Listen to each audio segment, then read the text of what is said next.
जैसा कि आप जानते हैं कि क्रूड सप्लाईज अगले 60 दिन के लिए टाइड अप है। हमारी crude inventories are sufficient. Refineries maximum capacity पर ऑपरेट कर रही हैं। इस संबंध में मैं ये भी बताना चाहूँगी कि कुछ इस तरह की खबर सुनने को मिली कि सल्फ़र की सप्लाईज़ में कुछ इशू है।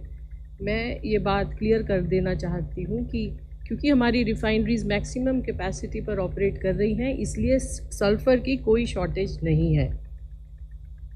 हमारे रिटेल आउटलेट्स नॉर्मल ऑपरेट कर रहे हैं।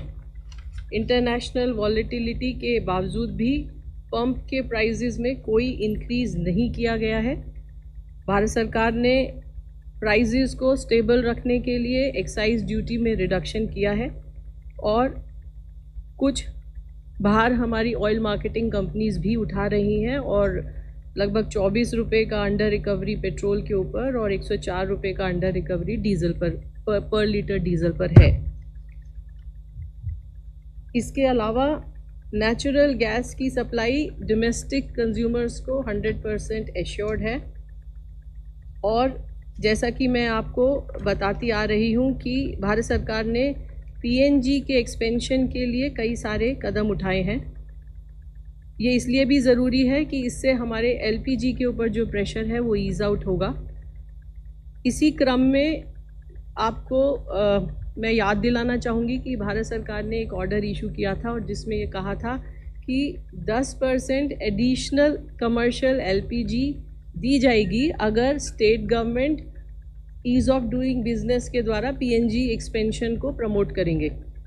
इस संबंध में मैं ये बताना चाहूँगी कि लगभग 8 स्टेट्स और 8 स्टेट्स को एडिशनल एलोकेशन दिया जा रहा है और 3 स्टेट से एप्लीकेशन आया है जो अंडर कंसिडरेशन है।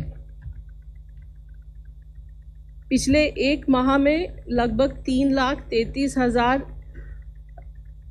पीएनजी कनेक्शंस दिए गए हैं, उनको गैस सप्लाई की गई है। इसके अलावा 2,90,000 नए कनेक्शन भी दिए गए हैं और 3,61,000 के आसपास न्यू रजिस्ट्रेशन भी प्राप्त हुए हैं।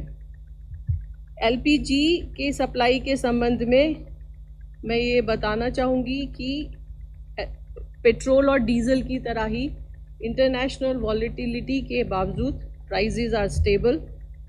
कोई एलपीजी घरेलू सिलेंडर के दाम में कोई इंक्रीज़ नहीं किया गया है।